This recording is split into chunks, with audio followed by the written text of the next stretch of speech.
Welcome to 03 Communications Technical Training Series, where we will show you how you can make changes to your phone system. As you can see here, we are currently on the Phone Systems login page. If you don't have access to this or you don't have an login account, please contact us here at 03 Communications.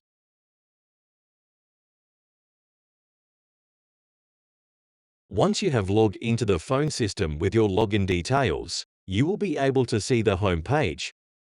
All phone system programming is done under the Programming section, and then System Data.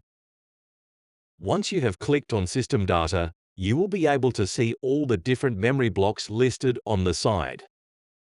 In today's presentation, we will delve into the process of updating memory block 1501, specifically designated for extension name changes within the NEC Phone System.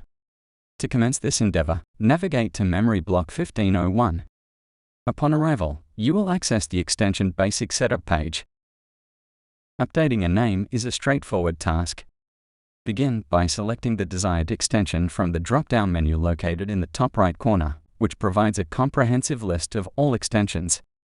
Once the extension is selected, proceed to update the name in the designated field labeled 01 name. It's important to note that with name extensions, you are restricted to 12 characters. After entering the desired name, click on the Apply button situated in the top right corner. Congratulations, you have successfully updated the name of the phone. Lastly, ensure to complete the session by logging out of the phone system. This can be accomplished by clicking on Home in the top right corner, followed by selecting Log Out. This prudent practice guarantees the secure management of the system and prevents unauthorized access.